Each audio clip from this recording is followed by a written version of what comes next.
Hello বন্ধুরা, good evening সবাইকে। এটা ছিল স্যাটারডে ইভিনিংয়ে। আর তোমরা সবাই খুব ভালো আছো, আশা করি আমরাও খুব ভালো আছি। আর আমরা হঠাৎ সাডেন প্ল্যান করেছিলাম যে কলকাতা থেকে ঘুরে আসি, ওখানে আমার দাদা থাকে। তো হঠাৎ প্ল্যান করে আমরা স্যাটারডেতে বেরিয়ে পড়লাম সন্ধ্যেবেলায়। তো এখানে মোটামুটি পৌঁছাতে ওই 9:30 হয়েছিল। তো তো ওইখান থেকে আমরা সায়েন্স সিটি গেছিলাম নেক্সট মর্নিংয়ে। তো ওইখানে কোথায় যাব আমরা বুঝতে পারছিলাম না ফার্স্টে। যে তারপর প্ল্যান হতে এই যে আমরা এসে পৌঁছে গেছি সায়েন্স সিটিতে। এটা নেক্সট মর্নিং। এই যে এখানে আমরা ভেজ একটা থালি অর্ডার করেছিলাম, সবাই ভেজ থালি নিয়েছিল। চিকেন পরে আলাদা করে অর্ডার করেছিল, চিকেন কষা। আর এটা ভেজ থালি। তো ডাল ছিল, তরকারি ওই পটলের তরকারি, তারপর কুমড়োর তরকারি, আলু ভাজা, এসব ছিল। এই যে সায়েন্স সিটির ভিতরের এরিয়াটা, এটা এইখান দিয়ে এই গেট থেকে এই রাস্তাটা দিয়ে হেঁটে এসে এই সামনেই এই রেস্টুরেন্টটা পেয়ে যাবে। খুব ভালো খাওয়া দাওয়া ছিল, কম দামে, খুব ভালো।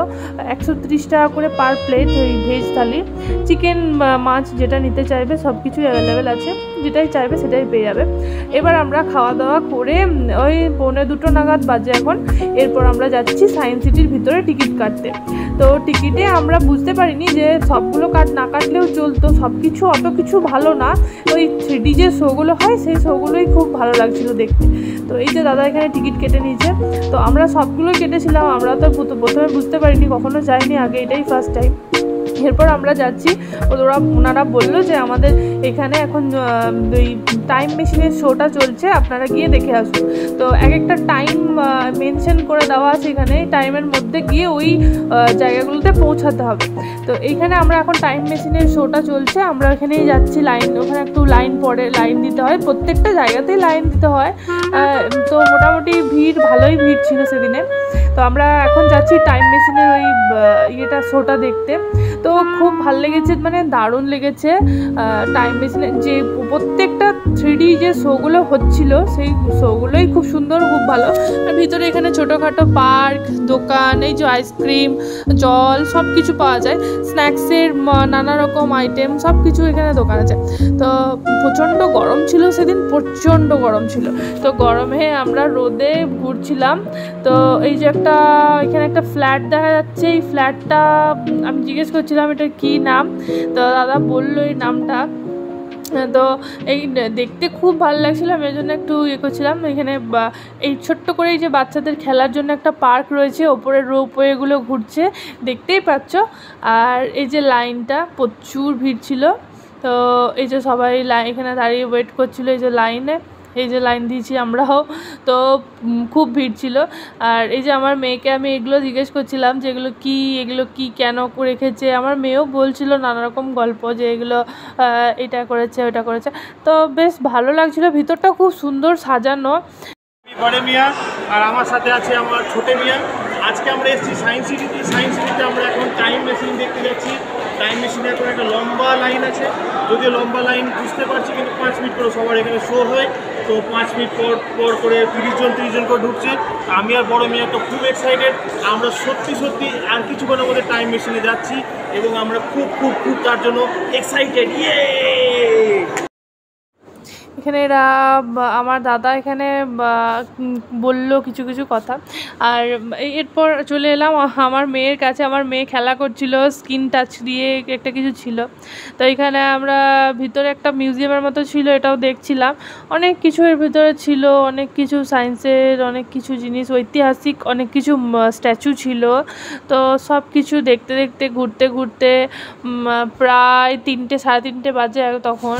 তো আমরা ভাবছিলাম যে এত রোদ গরমে ইকো পার্কে যাওয়ার প্ল্যান ছিল। তো ইকো পার্ক আর যাইনি, আমরা এখানেই স্পেন্ড করেছি টাইমটা। তো এই জিনিসটা আমার খুব ভালো লেগেছে। এই জিনিসটার মানে যারা জানো তারা তো বুঝতেই পারছো এটা কী। আর এই যে স্ট্যাচুগুলো স্ট্যাচুগুলোর মানে এক একটা এক এক রকম স্ট্যাচু রয়েছে এখানে, এখানে এক একটা এক এক রকম মিনিং রয়েছে। তো নানা রকম এখানে সব ডিটেলস লেখাও আছে। এই যে আমি কিছু কিছু ডিটেলস আপনি ক্যাপচার করেছি, এই যে এটা পজ করে করে একটু পড়বে, দেখবে এগুলো কি লেখা আছে। তো আমার কাছে অত টাইম ছিল না যে পড়ে পড়ে শোনাবো, তাই জন্য আমি একটা একটা করে ভিডিও করতে করতে এগিয়ে গেছি। অনেক ভিড় ছিল, একটা জায়গায় বেশিক্ষণ দাঁড়ানো যাচ্ছিল না। তো যেহেতু সানডে ছিল এই জন্য অনেক ভিড় ছিল। এই যে কুতুব মিনার, এই যে আমাদের ফেমাস তাজমহল, এই যে আমার মেয়ে এগুলোকে টাচ করে করে যা খুশি করছিল, খেলা করছিল এগুলোকে নিয়ে নিয়ে। আমরা বলছিলাম হাত দিস না, এগুলো করিস না, তাও বলছিল না আমি খেলি এগুলো নিয়ে। তো দেখছিল এগুলো বেশ ভালোই লাগছিল আমাদেরও। পরে দেখলাম আমরা যেগুলো কিছু মানে ওরা করছে দিয়েছে আর কি এটা পড়তে, তো ভালোই লাগছিল এগুলো করছিল। আর এই যে এখানে নানা রকম ডিটেলস দেওয়া আছে। তো আবার দেখতে দেখতে আমরা এগিয়ে যাচ্ছিলাম, অন্যান্য আরও অনেক কিছু আছে ঘুরে একদিনে শেষ করা মানে অসম্ভব ব্যাপার। তো তারপর আমরা বেরিয়ে এই যে একটু খেলা করছিল পার্কে, এখানেও বলছিল যে আমার মেয়েটা যে একটু খেলি এখানে বেরিয়ে, খুব সুন্দর পার্ক আছে। এই যে এখানে ডার্ক রাইডের এটাও খুব সুন্দর লাগছিল এটা দেখতে। তো এই যে পর নেক্সট মর্নিং এটা আমরা মানে মানডে মর্নিং এটা আমরা একটু শপিং মলে ঘুরতে যাচ্ছিলাম, যে চলো এখানে সামনে জুডিও আছে, তারপর সত্যম বাজার আছে, অনেক কিছু আছে, এগুলো সব ভাবলাম একটু ঘুরে আসি। খাওয়া দাওয়া করে আমরা দুপুরবেলায় একটা টোটো ভাড়া করেছিলাম, তো ওখান থেকে আমরা ঘুরে এলাম। ওর বাড়ির থেকে কাছেই, নিউ টাউন থেকে জুডিও কাছেই। তো এই যে যাচ্ছি আমরা রাস্তাতে, এখন খুব প্রচণ্ড রোদ আর প্রচণ্ড গরম ছিল সেদিন। তো এরপর আমাদের আবার সেদিন ট্রেন ছিল বিকেলে, ওই 5:20 ছিল কোল্ডফিল্ড। তো আমরা একদম ডাইরেক্ট আসানসোল যাব। তার আগে এই যে এই শপিং মলগুলো পরপর 3টে ছিল, পরপর 3টে আমরা ঘুরলাম। তো এই যে এটা জুডিওর ভিতরে। তো আমি এখানে একটা লিপস্টিক নিয়েছি, খুব সুন্দর, 2টো লিপস্টিক কিনেছি আমি। তো খুবই সুন্দর 99 করে লিপস্টিকগুলো ছিল। তারপর নেল পালিশ ছিল 199, নেল পালিশ ছিল কম্বো। তারপর এখানে জিন্স শার্ট, টি শার্ট সব কিছু ছিল, বেবিসদেরও টপ ছিল, অনেক কিছু ছিল, মানে প্রচুর আইটেম। তো ভালোই লাগছিল বেশ। মানে আমাদের এই আসানসোলের জুডিওতে না অতটা কালেকশান নেই, কিন্তু এই কলকাতার এই জুডিওতে দেখলাম খুব প্রচুর কালেকশান, অনেক কালেকশান। তো বেশ ভালো লাগছিল ঘুরতে। তারপরে আমরা জুডিও থেকে বেরিয়ে যাচ্ছি ওই পাশে আরেকটা ছিল স্পেন্সার, ওইখানে যাচ্ছি। স্পেন্সারও খুব ভালো লাগলো বেশ ঘুরে।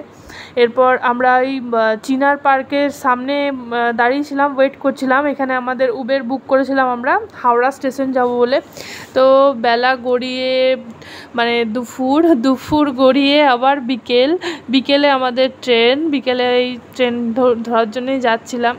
এখানে এই সামনে একটা ছিল, দোকান ছিল, ওই স্ন্যাক্সের কিছু আইটেম ছিল ওখানে। তো আমার মেয়ের খুব খিদে পেয়ে গেছিলো, একটা কেক খেলো ওখানে। যে আমাদের উবের চলে এসছে, এবার আমরা যাচ্ছি হাওড়া স্টেশনের দিকে। দাদা আর দিদি মিলে আমাদেরকে ছাড়তে যাচ্ছে। তো ট্রেন মানে ওখানে আমাদেরকে ট্রেনটা ধরানোর জন্য ওরা বলছিল আমরাও এগিয়ে দিয়ে আসি। তো এই জন্য ওরাও গেছিলো আমাদের সঙ্গে। তো এই রাস্তা দিয়ে আমরা যাচ্ছি।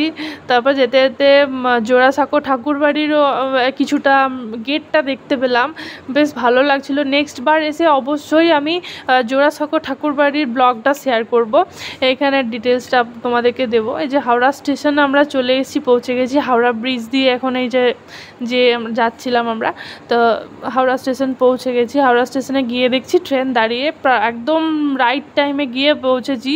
আর 5 মিনিট দেরি হলেই ট্রেনটা মিস হয়ে যেত। তো অতটা বুঝতেও পারিনি যে এতটা দেরি করে আমরা মানে পৌঁছাবো, মানে ভেবেছিলাম টাইমেই পৌঁছে যাবো, কিন্তু একদম রাইট টাইমে গিয়ে পৌঁছেছি। যা হোক ট্রেনটা পেয়ে গেছি।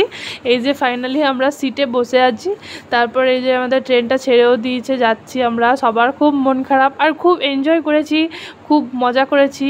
এই যে আমরা মোটামুটি ওই 8:30 9টার দিকে রাত্রিবেলায় আমরা আসানসোলে পৌঁছে গেছি। এটা আসানসোল স্টেশন, আমরা আসানসোল স্টেশনে পৌঁছে গেছি। তো যাই হোক, এই দুটো দিন খুব ভালো লাগলো। আবার আশা করছি আরও ভালো কিছু নিয়ে তোমাদের সাথে শেয়ার করব। তোমরা কি দেখতে চাও কমেন্ট করবে, আর নিশ্চয়ই শেয়ার করব। আরও দেখি কি ভালো ওখানে আছে না আছে। তো ইচ্ছা আছে ইকো পার্ক, তারপর জোড়াসাঁকো ঠাকুরবাড়ি, এগুলোই ঘুরবো নেক্সট বার যখন যাব। তখন ওইগুলো ডিটেলস আমি সব কিছু দেবো ব্লগে। তো এখনের মতো ব্লগটা এখানে শেষ করছি। টাটা। সবাই খুব ভালো থাকবে, সুস্থ থাকবে, সাবধানে থাকবে। আর এই গরমে মানে বিশেষ করে জল খাবে, প্রচুর জল খাবে। তো এই যে আমার মেয়ে ব্যাগটা নিয়ে যাচ্ছে, আমি একটু ওকে ক্যাপচার করেছি, যে ভালো লাগছিল আমার খুব দেখতে। চলো টাটা, সবাই খুব ভালো থাকবে, সুস্থ থাকবে, সাবধানে থাকবে। টাটা। আর ব্লগটা ভালো লাগলে একটা ছোট্ট করে লাইক করে দিও আর সাবস্ক্রাইব করে দিও। Tata tata. ফিরে আসছি একটা নতুন ভিডিওর সাথে আবার খুব তাড়াতাড়ি।